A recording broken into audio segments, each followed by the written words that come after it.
Welcome to Films and Stuff with your hosts, Pete Mitchell and Ethan Hunt. Pete, Films and Stuff cinematic episode today. Indeed, it's going to be a first movie review in a long time. A long time. The cinema has been dry, I think, of anything that you and I have been interested in since what? Bullet Train?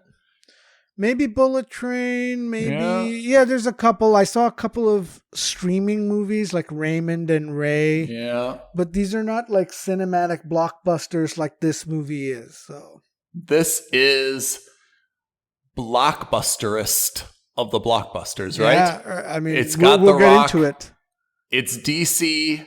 Say what you will about DC. It's still, big blockbuster, big budget, big expectations. So here we are, Black Adam. That's right. What was your level of excitement, anticipation going to this? I mean, were you like refreshing your browser constantly to see when tickets were available? Were you bouncing to the cinema? Were you in your seat 15 minutes early? Where was your level of enthusiasm for this? It was rock bottom. Pun intended. Really? Yeah, so low? I totally forgot that this was on our list, and I'll tell you, the only reason I even remembered that this movie was coming out was I saw a double-decker bus drive by with the Black Adam poster, as an advertisement, and that's when I sent you a message, and I said, oh yeah, Black Adam's out this week. I gotta talk to Ethan. We should probably watch it because even though we don't necessarily, or at least I don't necessarily think it's great or going to be great, it's something our listeners will want to hear in on. Films and Stuff, reviewing everything on a bus poster. That's right. Everything you see on a double-decker bus poster. Have I told you about the wonders of Metamucil? Let me tell you. Okay, so your expectations were very low. Yeah. And what was the cinema like? Was it, you saw it on Friday night, opening night? This is a DC issue, I think. Their last few movies have been so bad and have underperformed so much so that, my local cinema, what they'll do is for superhero movies, they'll have a midnight showing the night before. And Black Adam did not have one. And when I spoke to the guy at the cinema, I was like, why? He's like, yeah, because when you walk into the cinema, you'll see it's not selling tickets as much as it could. That could be, by the way, a London only problem. And we'll talk about this, but it's on pace to be The Rock's biggest movie opening ever this week. Really? Oh yeah. The projections are sky high. It made $25 million on Friday night. Huh. Yeah, so it looks like it's going to make around $65 to $75 million this weekend. That's what that was the last projection I saw. I mean, for The Rock, it's pretty dang good. Okay, so we talked about your expectations going in. What was your mood coming out? I thought it was better than I expected, but that's because I expected nothing. Huh. I thought it was fine. It wasn't for me. So let me, before we go into the details, let me what answer my own question. Yes, please. In terms of the story, I had zero level of enthusiasm for the story. Right. I think I do love The Rock, of course. Mm-hmm. I thought the title was weird, to say the least, and I'll leave it at that. And the character doesn't resonate at all with me. And the trailer was ho-hum. I don't remember anything funny or amazing about the trailer. But I was moderately enthused to see it just because it was a big movie. And I guess the feeling, and I'm not sure where I got this feeling, was that this would kind of be the reset of the new DC. And, this was going to be kind of like a milestone in terms of, kind of sorting out all the problems that they had, right? Batgirl was scrapped. The Flash is trying to be forgotten about. The Black Adam was going to be kind of the start of something better. It was more or less kind of their Iron Man, let's start things all over again. So from that perspective, I was kind of like excited to see it. Maybe not excited, but like I was looking forward to it. I wasn't dreading it or indifferent about it. Sure. I saw it in Dubai. So there was a Thursday night, like a midnight, 1 a.m. Then, of course, there's Friday, which is a working day. Then the Saturday. I saw it Saturday morning at Dubai Mall, 11 a.m. So I would have expected... Packed with kids? I mean, 11 a.m. is maybe 2 hours on the early side. I mean, it's not a Saturday night, but still, like, I would have expected that would be in pretty busy. And I think that when I got there, there were 2 people seated. And then when it started, there was, I think, 6 people came after me, a group of 4 dudes and like another couple. So that's not really a whole lot of people. In terms of the movie itself, if we can dive into the details, I thought that it was visually very, very good, visually great. But the story, I mean, I've got a lot of questions for you. I'm hoping you can answer them because I'm not really clear on the story. And despite a pretty good performance by The Rock, I don't know how I'm supposed to feel about this dude. Like, when I watch Iron Man, everyone wants to be Robert Downey Jr. They want to be Iron Man. You know, when they see Captain America, everyone loves Chris Evans. You know, they want to be Captain America's friend or something. Mm-hmm. How am I supposed to feel about an anti-hero? Yeah. I just don't know what does DC... I want DC to tell me, Ethan, when you watch this movie, we want you to feel the following. I want to know what DC wants me to feel because I'm really not sure. Am I supposed to like him, idolize him, fear him? I'm not sure, right? Yeah, that's weird. So let's start with that. Okay, actually, that's a good point because that's actually my second point that I've written down here. But there was massive cognitive dissonance for me. Yeah. The Rock is known for being this super smiley, optimistic, super charismatic guy. Like just being around him makes you feel safe and makes you want to smile, makes you want to laugh. And you've seen that with his movie choices, especially in the last like 3-4 years. Whether you like the movies or not, he's been with Kevin Hart. He's been with Ryan Reynolds. He's played these action-esque movies where he's part of the joke, but not the butt of the joke. And like, he's kind of funny. His role in the Fast and the Furious, where you saw a transition from this dour action guy to this likable hero who kind of saves the day. You see, who's an honorable guy. So you're just like, yeah, that's a good guy, right? You may not like his methods in that movie, or you may not agree with him only because Vin Diesel's supposed to be the hero of that. Yeah. But you're just like, hey, he's doing the right thing. And he's a good guy. To see him now transition from that, he's a smiley guy, let's put it that way. And in this movie, he is not smiling at all. And he is, in my opinion, not charismatic because he's so dour the entire time. He, he's like got the weight of the world on his shoulders. But do you? I think he's just a bad guy in this movie. The scenes of levity that he shows didn't land for me. So you know how in Guardians of the Galaxy... Can you even name one? Well, yeah. So in Guardians of the Galaxy, remember what was funny about Dave Bautista's character when he's playing Drax is he doesn't understand idioms and metaphors. He takes things literally, right? Yeah. So he's like, oh, I wouldn't be able to, when you say, oh, that went over his head, he's like, no, nothing would get over my head. My reflexes are too fast and I would catch it. Yeah. It's funny. The way, and obviously I'm just recounting it so it doesn't sound funny, but it's hilarious.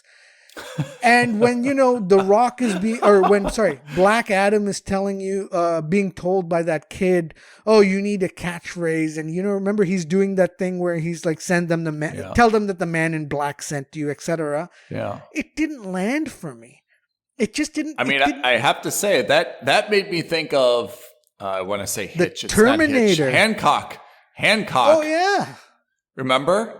Where the kid was telling Will Smith, right? Like, hey, you should compliment people and you should It reminded me what I thought immediately was a mix of Drax from Guardians of the Galaxy and Arnie's Terminator from T2, where you have the kid teaching him like all the little catchphrases, how he should behave, like he's changing his behavioral programming. It comes off here, and it didn't come off really great because I thought the kid was the most annoying part, one of the most annoying parts of the movie. Thank you. That kid was super annoying. Nothing personal, dude. I'm sure you're a cool kid and a good actor, but man, stay out of this movie. You added nothing. Let me guess that one of the things that bothered you as well was his stupid skateboarding. 5 skateboards? He lives in a developing country. How does he have 5 skateboards? Forget the skateboard number. Do you remember when he's walking down the steps with Black Adam and like he's using the skateboard for like a foot, then he picks it up, walks down some steps, uses it for another foot, picks up the skateboard, walks down the steps. My man, what are you doing? Having lived in Dubai and many other Middle Eastern countries, I can really tell you that there is no one in the streets of Jordan, Iraq, Egypt skateboarding like a fool. No way. Not Nonsense. Out in public in the middle of the day. It's too hot. In the middle of the city. Like, are you joking? I agree. That was just annoying. So with the jacket tied around his waist and the backpack, like he's some like California. You're Irvine. Not Marty McFly in Southern California. Oh. And super annoying. And then, that inspirational thing that he tries to do where he's like, tries to get at the third act when the skeleton army comes down and he's trying to get, oh, by the way, spoiler alert. When he's trying to get, when his mom sends him to get backup and he goes and gets everyone and he does that stupid Diamond Dallas Page wrestler move where he puts the triangle and he gets everyone to come with him. I'm sorry, but if I saw you in the square at a time like this, I'd be like, get out of the way, you punk kid. I got to get off these streets. Right? Like, I'm not going to follow that little punk anywhere. But that kid was so annoying, and he just didn't land for me. Let's go back to the movie. I don't know, but that movie, I felt the movie was a little too long. I don't necessarily disagree with you, but at the same time, I'm not sure that I agree with you. I mean, I thought it was okay at the beginning. I mean, I think they had to do a lot at the beginning to give you context of the story. And I have to say, I'm still a little bit fuzzy about it. But I think they had to do a lot because no one really knows this character. And there just needed to be a lot of background in terms of how did we get to this point? What are we looking for? Why is this relevant? Why is a person going to act the way that they act? I agree that part was a little bit long. Almost it needed to be, I don't want to say it needed to be longer, but it could have been clearer. Or it could have been a part of the movie instead of an exposition. I'm still just not clear, to be honest, on this whole movie. I mean, I feel like if I was at a test audience, if I was sitting at the Warner headquarters and the lights went on after I was screened this, I'd be in the back with my hand up. I'd wake up, okay, fine, question. I'd be like, yeah, I don't get it. Like, hold on. I know I just watched this movie, but sorry, I don't understand anything. Like, can you just explain it to me? And they'd be like, dude, like, you just watched the movie. What don't you understand? I'd be like, I don't understand any of it. And they'd be like, scribbling notes furiously, like, maybe we should re-edit this. Like, we've got a dude who doesn't understand any of our movie. Yeah. And I don't. I think for me, the biggest problem with that is how you feel after the movie, which is your first point, which is you're confused as to what you should feel about this movie. And I'm with you because Is this guy being positioned by Warner Brothers as a hero, an anti-hero, or a villain? Those are the three real choices you have. Can I ask you a question? What's an anti-hero? Anti-heroes for me are guys who ultimately end up doing the right thing, but may not necessarily do it in the right way or with a lot of critical flaws. Like Deadpool? But like for me, the number one anti-hero, or the best anti-hero I can think of, Wolverine. Venom now is, but like the original Venom was just a villain, period. But like he's transitioned in the comics to also work with the good guys. Yeah. That and Tom Hardy's Venom is more of an anti-hero. You're right, but as a comic book character, he's more of a villain, or was more of a villain. If you're positioning The Rock and Black Adam as a hero, well, you've done it incorrectly because he shows no remorse. He kills. And in fact, at the end of the movie, he's convinced the heroes that it's okay and sometimes necessary to kill. Right? When he has that scene with Hawkman and he says, you know what I have to do. And Hawkman says, go kick his ass. That was Hawkman, who's supposed to be the superhero good guy, saying, yeah, kill him, which no hero would do.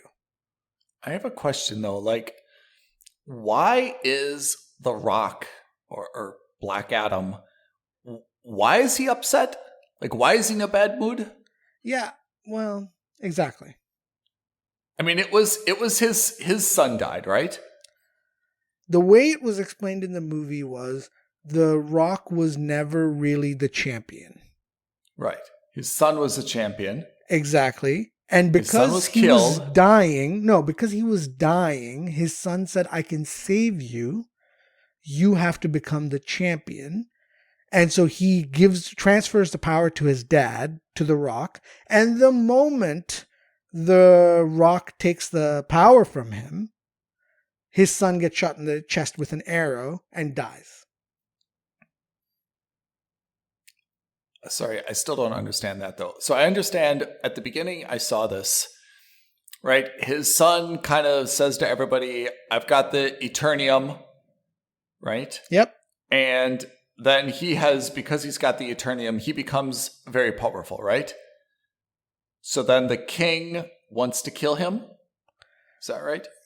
Yeah, so he got the Eternium. Yeah. Everybody and his dad wanted him to just give the Eternium to the king because they were slaves. Mm-hmm. He says that we'll never be free if we keep acquiescing to those who have power. Got it. He runs away. Okay. He steals the Eternium from the guard's hand, runs away. Okay.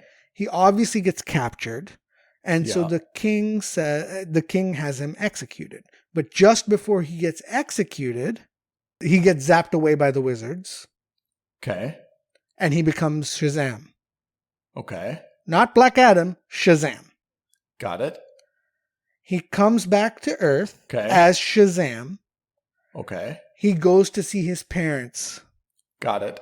And that's where he transfers it to The Rock, his dad. Because he finds that as punishment, the king kills his mom and hurts his dad. He goes back to his parents. He sees that his mom is dead and his dad is dying. The Rock is dying. To save him, he transfers the powers of Shazam to The Rock. And the moment he does that, he takes an arrow to the chest and he gets killed. Okay. So then The Rock is given the powers. Well, isn't Shazam a different person though? Exactly. So this is my point. So The Rock is given the powers of Shazam. Yeah. And then he wants to go on like this revenge killing spree. Right. He kills everyone. And because he does that, the wizards pull him back. Right. And they take the power away from him. They don't take the power away from him. They imprison him. And he's stripped of his powers of Shazam. And this goes back a couple years to the original Shazam movie, which came out.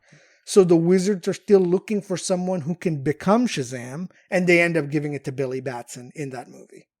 I got it. So that makes sense. So Black Adam is angry because the king killed his son and his wife. Yes. Typical story, right? Very typical trope. Okay. Now he thinks that he doesn't have to be nice to anybody. He's got kind of a soft side sometimes where he saves an archaeologist, he saves a kid, but basically anything else he wants to do, he's not going to let anyone control him or tell him what to do.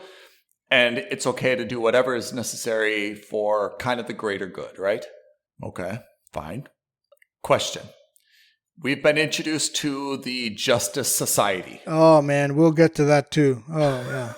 So before we get to Justice Society, I just want to finish this thought, right? So you have a chance to depict him as a hero, but you obviously can't because he's a murderer, a self-admitted murderer who shows no remorse and in fact convinces the hero that it's okay to murder by the end of the movie. Yeah. In the comics, Black Adam starts off as a villain. And then in the new revamp, he gets kind of shown as an anti-hero. So fine. If you're an anti-hero, why are you being shown or portrayed as such a frowny and dour guy for most of the movie? I think like 95% of the movie, he's not smiling. He's not doing anything. I'd say 100%. Right? None of that. And you know how at the end of the movie, he shows a little bit of remorse. He gives up his power in the third act. He gives up his power. He gets taken back into that prison cell only for him to escape. Again, that whole sequence for me was a little unnecessary. And I guess what was jarring to me is that you've got someone who for almost the entire movie is the villain, right? And you finally not even beat him. You manipulate him to give up his powers. And then Pierce Brosnan, who I thought was great. Oh, I loved him. As some dude that I've never heard of before. But anyway, he was great. And then he says, oh man, we can't beat this other guy ourselves. So I guess we should just bring back this really bad guy, which is kind of the lesser of two evils. And kind of that would make sense in some ways, except, well, what happened to Superman? Yeah. Or what happened to anyone else? Exactly. Especially if you're supposed to be working with these guys. Like, don't you have like a bat phone that you can pick up and say, hey, I need you Bats, or I need you Superman, I need you Flash? Any of these guys. Yeah. The A-Team, you can call them anytime. I agree. I mean, it just really does not make sense. I mean, I don't know. Pierce Brosnan, I guess, could see the future. But anyway, which makes him the equivalent of Doctor Strange. But it just didn't make sense to me that they would let this guy out after all they did to capture him. Then they voluntarily let him out. It just seemed like, oh, obviously. He gets out, and then he helps them. And now they can't put the genie back in the bottle, so to speak. But then Amanda Waller, who plays that role so good, even though she's so unlikable. Oh, man. It's so funny you say that because I have thoughts on Amanda Waller, too. She comes and she's like, hey, anyway, we've got a guy who can beat you. Well, if you've got a guy who can beat him, why did you need to let him out in the first place? Why didn't you just use that guy to get rid of the king? And then you could keep Black Adam, the bad guy, in cryostasis or whatever. Yeah, well, you know what? Let's jump to it because you raise a point I also want to talk about is that end credit sequence. That end credit sequence really was upsetting. So can I tell you how I found out about it? Yeah, please. I watched it with someone. And she said to me, as the lights came on after it was done, she said, I thought Henry Cavill was supposed to be in this movie. I'm like, really?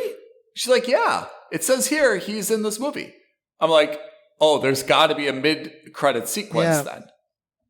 Right? Everyone left. I'm like, we got to stay. There's got to be something. She's like, really? I'm like, yeah, it says he's going to be in this. We haven't seen him yet. So we stay. Then we stay. We see that. I know you're going to tell me why you're upset about it. I'm upset about it for the reason I just mentioned, which is, why did they just use him earlier? And two, are we setting this up for a sequel that it's going to be Superman versus Black Adam? These two are going to fight. And at the end, someone's going to say, why did you say my mom's name? And they're going to handshake and be all like bro fist bumps and like best friends again. Is this going to be another Schneider disappointment? This is why I was so pissed off. For all of those reasons and more. It's so annoying. All of them. Because, so here's the number one problem, okay? By having The Rock face off with Henry Cavill's Superman, you instantly elevate Black Adam to Superman's level in the comic book Superpower League, which is 100% BS. Yeah. Black Adam is powerful, don't get me wrong, but Black Adam cannot take Superman because in this universe and in at least the DC Pantheon, Superman is untouchable at the moment. So it has to be. Cannot bring a C-tier villain to an A-tier hero. It's just not, it's beneath Superman for him to show up there. I just think it's absolutely ridiculous, especially when Black Adam in this movie doesn't seem to really have any weaknesses. He's got a little bit of weakness to Eternium, but he seems to shrug that off by lasering himself down at the end of a night nap. Yeah. But really, he doesn't really have anything. He's able to take on the entire JSA on his own, which also, by the way, we'll get to is farcical. We'll talk about the Justice Society. So I thought this was a real wasted opportunity because the next Black Adam movie, there is no way they're going to do a Black Adam versus Superman movie. No way. No way, no how. It doesn't make sense. Not just in terms of comic book hierarchy, but just in terms of we don't even know what Superman's situation is in the DC universe. I'm going to be Ron Howard. I'm going to be Ron Howard narrating in the background. And then DC announced that there's going to be Superman versus Black Adam movie. Yeah, but this is, which is the dumbest thing they could do because not just canonically, but especially ideologically. Pete is going supersonic over here. They should be fighting Shazam versus Black Adam. They both have the same power set. They're both derived from the same power set. Why would you have it any other way? I'll tell you why. Because Shazam versus Black Adam would sell 0.0. Actually, it would sell 2 tickets. One to you and one to me. You. Yeah. Well, 2 tickets. No one wants to see Billy Baston, floppy hair, weirdo, 16-year-old kid who can't do anything properly against a grumpy 55-year-old Rock. No one wants to see that movie. Man. I think that they could have been really good with the guy who's playing him. Anyway, look, let me just give you a scene that I drew up that I think would have been a better mid-credit sequence. Okay? I want to hear it. Yeah. So absolutely forget about Amanda Waller. I think it would have been better if, for example, there's a TV screen and he's sitting on his throne or wherever he is sitting, right?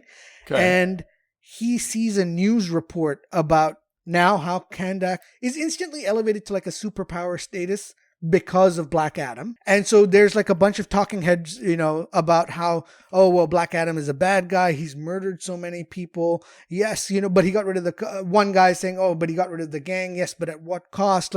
At what point are you still a hero? Blah, blah, blah.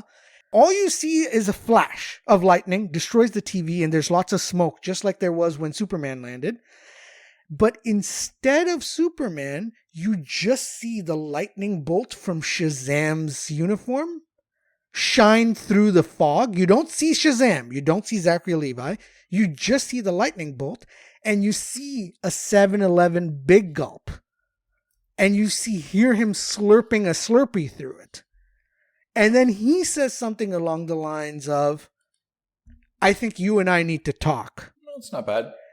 And I think that sets up Shazam 3 or Black Adam 2 perfectly because it's natural for Shazam to fight Black Adam and vice versa. And if you want them to get along because they're anti-heroes and a hero, you have a common villain or you find some other way to integrate the rest of the universe.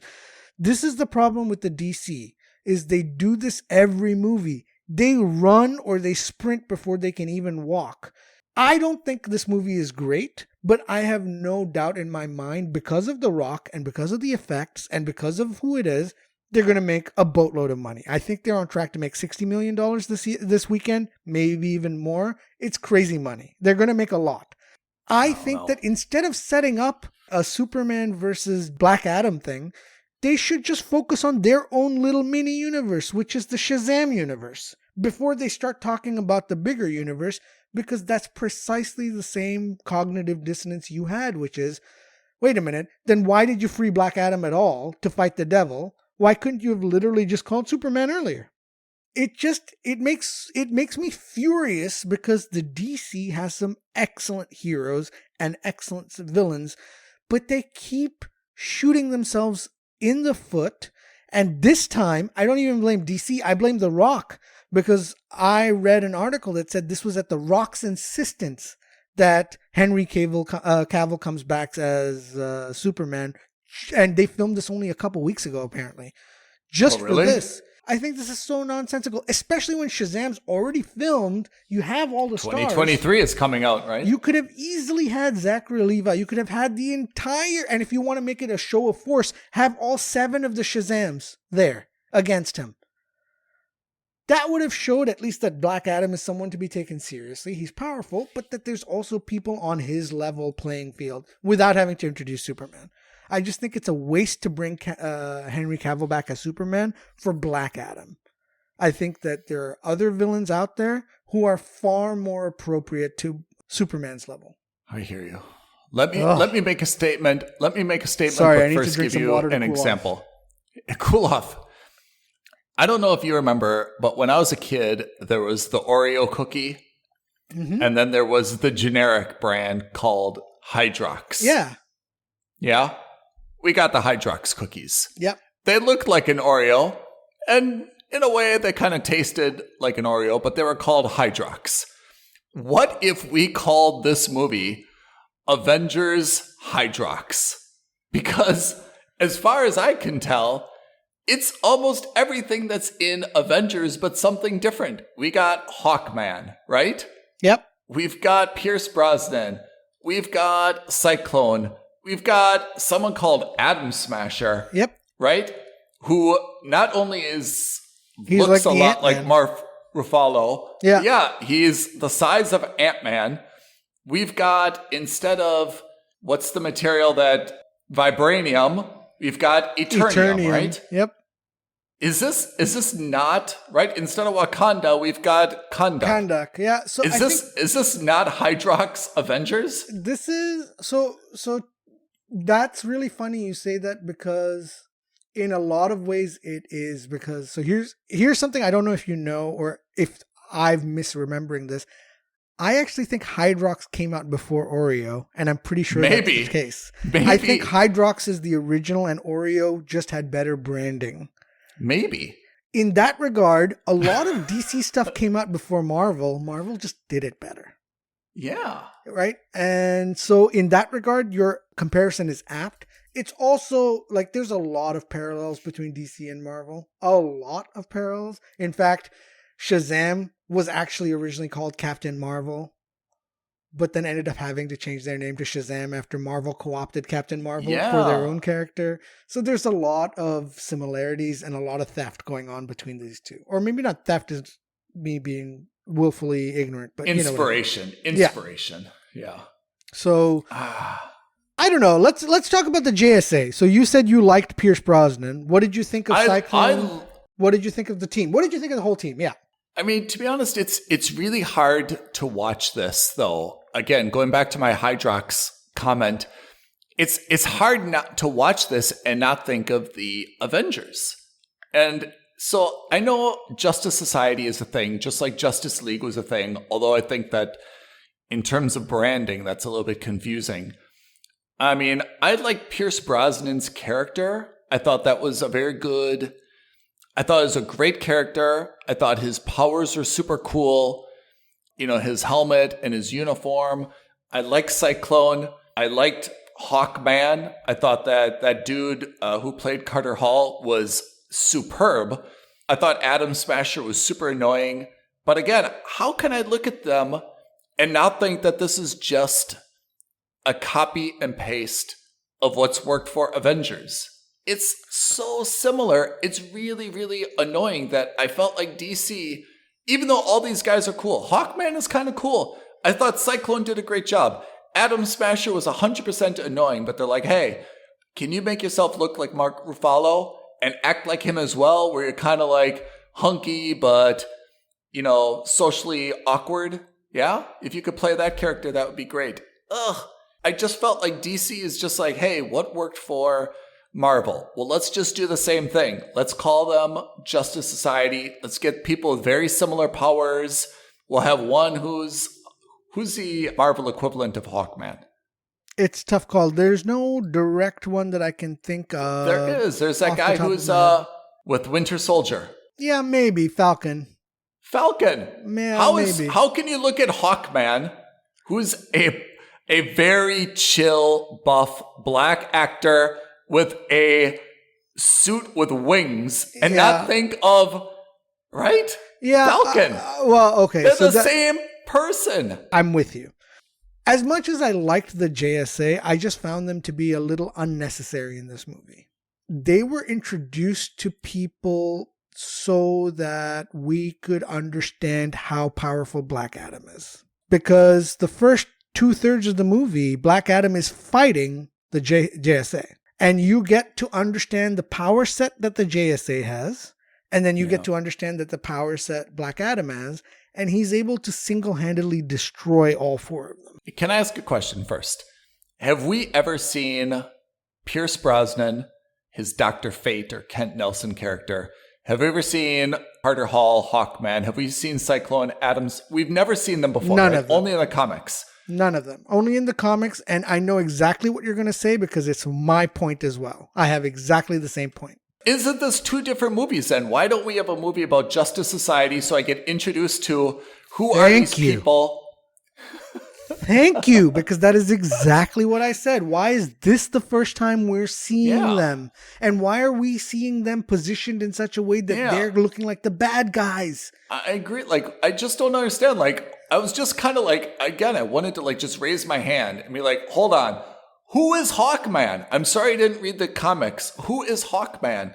Why is everything so similar? Like Pierce Brosnan, like, why do they have the same type of jet as they've got Professor X in X-Men? Yes. I mean, it's almost exactly the same. Yeah. I just felt like, okay, if you want to have a Justice Society, honestly, I actually really liked, except for Atom Smasher, who I thought was super annoying. I was down with Cyclone. I love Hawkman. I really sincerely like Hawkman. I love Pierce Brosnan. Introduce me to those three characters, get rid of Atom Smasher. Introduce me to those three characters in a standalone movie. I'm totally in, to be honest. And then now there's movie number 2 called Justice Society versus Black Adam. I'm okay watching that movie because I already know these folks. I like them. I want them to win. Now they've got a new villain. Okay. My comment was either you show the JSA in their own movie first. Yes. Or, God, you've had so many terrible movies in earlier where you could have introduced the JSA. Since they're already working with Amanda Waller, why couldn't we have had a name drop and an end credit sequence in Suicide Squad? Or in the Suicide Squad movie, or in the Peacemaker TV show where you have 8 episodes. Oh, yeah. You don't even need to show them. You can do an end credit sequence. You can do a name drop. There's so many things they could have done, but they kind of just threw these people at screen. I was and just for confused. people like you, it's a total nightmare. But not just for me. It also seemed like they were meeting themselves for the first time. Right? Oh, yeah. Adam Smasher's like, hey, who are you? I'm Cyclone. Who are you? I'm Adam Smasher. Yeah. Well, welcome to the team. Yeah. And then, of course, they've got to have Adam Smasher always eating and always munching. Like, I mean, a dope. I mean, it's just, nothing's funny about that. Right? I mean, look, the only funny, quote unquote, funny thing I liked was his interaction with Hawkman, because every time he messed up, he's like, you and me, we're going to have a talk on the ship. Yeah. That was it, because that was pure comic relief. Dude, that's comic relief by a really stretch. No, that's slapstick comic relief. That's all that's not even slapstick. That's a moment of levity in a serious fight scene. Exactly. No one, that's not even a laugh. That's a crack a smile like, haha, Hawkman. Yeah. You know? That idiot Atom Smasher, he's always making a mess, you know? But to be fair, it is the same secret to success that Marvel has had, where they've sprinkled humor like that even in serious fight scenes, right? I'm okay with the concept, but that's the best they could do. Yeah. Is him saying, hey, me and you, we're going to have words. That's all the writers, all the brain power, all the sharpened pencils in that room. And that's... I get it. It landed for me, but I can understand that it didn't, especially because it seemed a little bit all the more out of place given that was it. Really, there were 2 moments of levity in that regard, and everything else, none of them really landed at all, and none of them really, like the kid, none of his moments of levity worked. No. Mo Amer, the uncle, the brother, he was so, but that's it. But that's also, I mean, again, that's taking the page. Okay, let's have a fat Arab guy, and he's kind of clueless, and he's not brave, right? I mean, that's how old is that trope? Yeah. Let's just have the fat clueless guy, who's afraid of everything, but then at one point he mans up a little bit. Here's my take. Okay, Pierce Brosnan, by far the best. The best. Oh yeah. It's a shame that they killed him off in this movie. Yeah. So if they bring him back and make a prequel, which is like the origins of the JSA, I'm all in because I really like Pierce Brosnan. I totally agree. Hawkman, fundamentally, I didn't have a problem with him. I thought he was a little overly aggressive, but that's actually in line with the comics. He is an alien, which they didn't really dive upon too much in this show. But like his suit comes off as more mechanical, but like his race, the Targaryens, actually have wings like birds. He's a Targaryen? Oh, Thanagarian. Oh man, I thought he was a Targaryen. I'm my mistake. Let's get into House of the Dragon straight away. This is a super episode. Double episode. So no, he's a Thanagarian, and he had these metallic wings. You're right. It felt more like Falcon from Captain America than it did as a true organic being. That was one design element I didn't really like. Also, if you're open to the idea of aliens, which it's a bit weird that Waller would be working with an alien, considering she has a hard-on against Superman, who's a known alien. So I don't understand how they're working together. Like, the thing about the whole Amanda Waller thing is a real weird thing, because the whole point of Suicide Squad 1 was we're creating a Suicide Squad to be able to fight people like Superman because we cannot trust people like Superman. Yet, in this movie, she calls Superman as her big gun. So that doesn't make sense to me. Especially when she could have sent Peacemaker. She could have sent any of the Suicide Squad, Harley Quinn, or any of them. So that seemed a little weird that she would do that. I mean, she's so, again, it's like she's supposed to be Samuel L. Jackson, right? Yes. In Avengers. But Amanda Waller, by the way, she's amazing. I've seen her in so many shows, and I love her as an actress. And she plays Amanda Waller better than anyone can play it. That's not a character that you like. Yeah, she's not likable at all. It's not likable, and the problem is that she also, if you've watched these movies, she has no more credibility, because in Suicide Squad 2, she basically gets usurped, right? Like there's a mini coup at the office and they beat her in the head so that they can continue the mission. Yes. So why would she still be in charge? I agree. And if you think about Superman, who's supposed to be so pure, Superman's not going to be taking... He's not going to be working for a murderer. And Amanda Waller is a murderer. At most, he's working for... I mean, he's kind of his own thing. But if he's talking to anyone, he's talking to like the president... Right? Yeah. He's definitely not talking to like some black ops secret person who's no way is he taking orders from her. And no you raise way. A super good point, and I didn't even think of. Why would the JSA want to work with her? The guys who spent the entire movie saying you cannot kill, who've gone out of their way to save the bad guys and the henchmen, why would they work for a known murderer in Amanda Waller?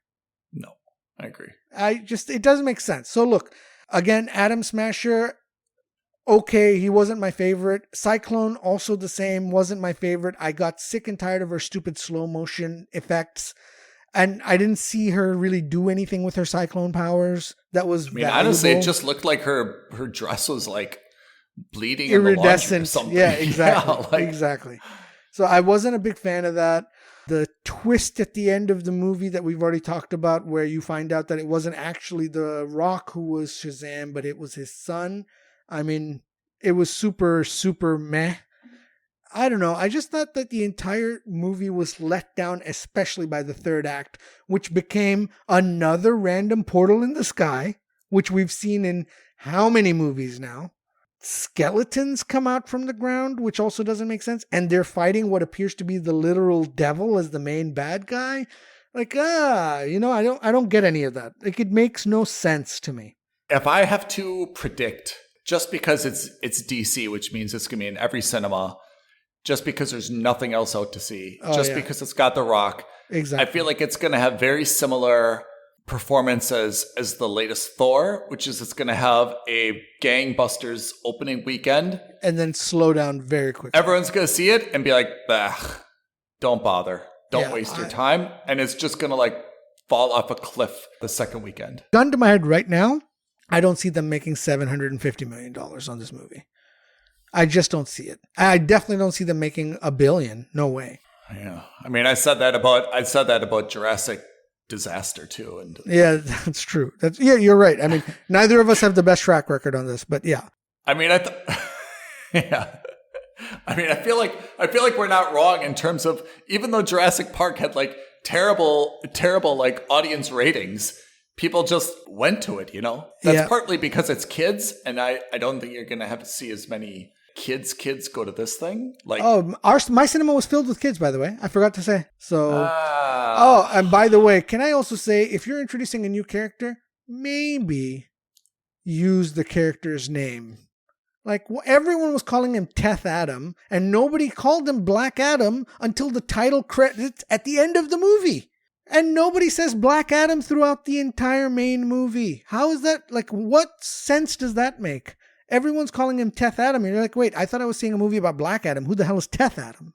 I mean, the whole thing is just, God bless DC, that they can sort out their shit and still, like, make it, like, backwards at the same time.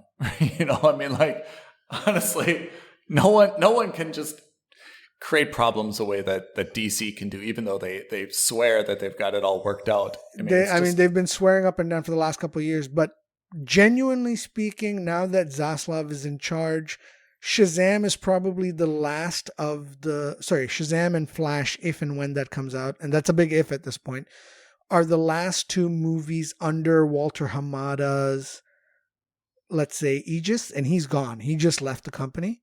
Anything beyond Flash and Shazam and Aquaman 2, after that, hopefully we see a more unified vision. Hopefully.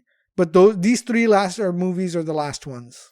The thing is, Pete, I mean, if you look at the Justice League, everyone there is, I know now we've got this culture with Lou and everyone else that you can like be a superhero until you're like 70s, but like everyone there is getting a little bit on the old side to be a superhero.